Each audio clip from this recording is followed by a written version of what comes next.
You think you're just going through life, but really, you're practicing how to become someone. You think you did something, but your brain thinks, this is who I am. It doesn't care about your goals, your plans, or your promises. It cares about one thing only, what you repeat. So the question isn't whether you're changing. The question is, which way are you changing? 1. If you practice anger, you think you're expressing yourself, but really, you're training your brain to use anger as its default setting. Every outburst reinforces a neural pathway. Anger equals control, escape, release. Anger itself isn't the problem. Letting it become your habit is. You're not short-tempered by nature. You're short-tempered by repetition. An emotion isn't part of who you are, unless you rehearse it long enough to become you. 2. If you practice calmness. When you breathe under pressure instead of bursting. When you choose stillness instead of shouting. You're training your inner strength. Each time you choose calm, you're building a power that's invisible, but unshakable. Calmness isn't weakness. It's power that whispers. The moment you can pause is the moment you take your life back. 3. If you practice complaining. Complaining might start as an emotional release, but done enough times, it becomes your identity. This isn't fair. Why me?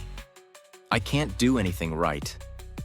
They sound like venting, but they're actually instructions to your brain. I'm a victim. I'm powerless.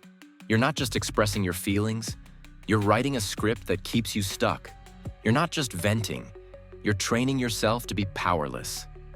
What you complain about repeatedly eventually becomes who you are. 4. If you practice solving problems. Problems don't define you.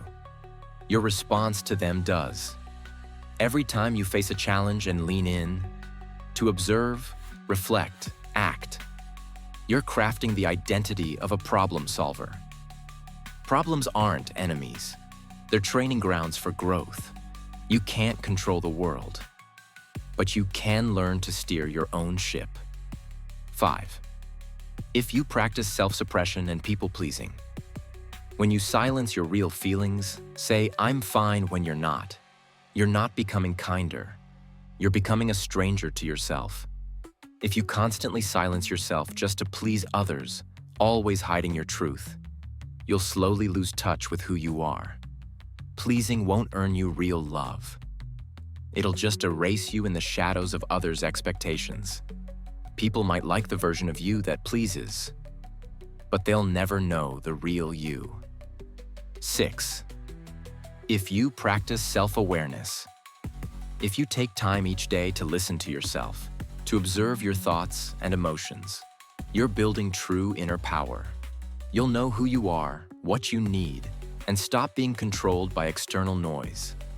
You will become calm, focused, wise, and most importantly, capable of truly loving yourself. Self-awareness is the language you must speak before you can reclaim yourself. Everything you do daily is a choice, and those choices are silently writing your future. You're not destined to become someone. You just practice it again and again until it becomes who you are. So ask yourself, what did I practice today? Am I practicing the person I truly want to become? Because what you practice is what you become.